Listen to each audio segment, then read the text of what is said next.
Hello, আসসালামু আলাইকুম। কেমন আছো সবাই? তোমাদের সাথে এই রংধনুর ভিউটা শেয়ার করছি। এখানে কিন্তু ডাবল রংধনু দেখা যাচ্ছে। আমি উঠেছি সকাল ৬টা বাজে, কিন্তু রংধনুটা নোটিস করতে একটু লেট করে ফেলেছি। তখন অলরেডি রোদ উঠে যাচ্ছিল, তাই রংধনু হারিয়ে যাচ্ছিল। আর একটু আগে যদি আমি ক্যাপচার করতে পারতাম বা নোটিস করতাম, তাহলে কিন্তু এই রংধনুটা আরেকটু গাঢ় লাগতো এবং আরেকটু বড়োভাবে দেখতে পারতাম। যখন দেখেছি তখন অলরেডি রংধনু কিছুক্ষণের মধ্যে ভ্যানিশ হয়ে গিয়েছে।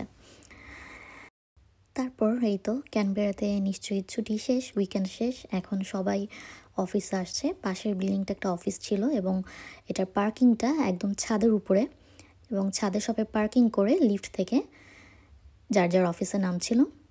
ভিউটা তোমাদের সাথে শেয়ার করলাম। আজকে তোমাদের নিয়ে যাব একটা সুন্দর লেক দেখাতে। তো চলো আমরা যাই। ক্যানবেরা শহরের হৃদয়ে অবস্থিত এই সুন্দর জলাধারটির নাম লেক বার্লে গ্রিফিন।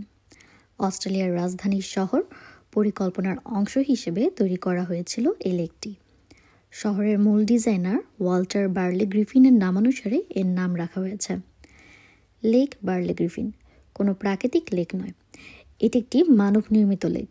1963 সালে মলংলো নদীর উপর বাঁধ তৈরি করে এই লেকের সৃষ্টি করা হয়। এই লেক শহরের সৌন্দর্য, পরিবেশ ও জীবনযাত্রায় অসাধারণ ভূমিকা রাখে।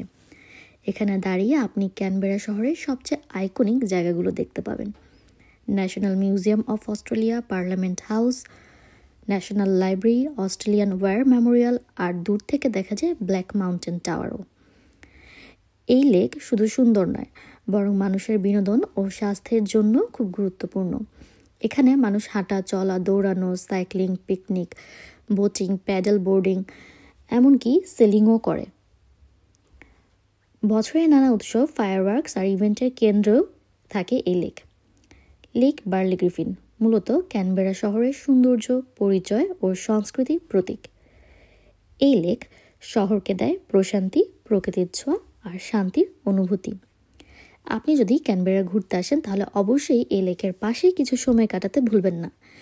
বিশেষ করে ন্যাশনাল মিউজিয়ামের দিক থেকে লেকের ভিউ সত্যি অসাধারণ। আর জনসমাগম ছিল একদমই কম। অন্যান্য দিকে জনসমাগম একটু বেশি, কিন্তু আপনি যদি নিরিবিলি সময় কাটাতে চান তাহলে ন্যাশনাল মিউজিয়ামের পিছন দিকটায় যে ভিউটা, সেখানে এসে উপভোগ করতে পারেন। এখানে পানির সুন্দর ঢেউয়ের শব্দ শোনা যাচ্ছিল এবং এই শব্দটা এত বেশি মনোমুগ্ধকর, এত বেশি প্রাকৃতিক ছিল, খুবই ভালো লাগছিল। আর বিভিন্ন রকমের পাখি দেখা যাচ্ছিল। এখান থেকে বসে সূর্যাস্ত খুব সুন্দরভাবে উপভোগ করা যায়। দেখুন, একজন কিন্তু অলরেডি বসেই আছে। দেখা হবে পরবর্তী ভিডিওতে। সে পর্যন্ত আল্লাহ হাফেজ।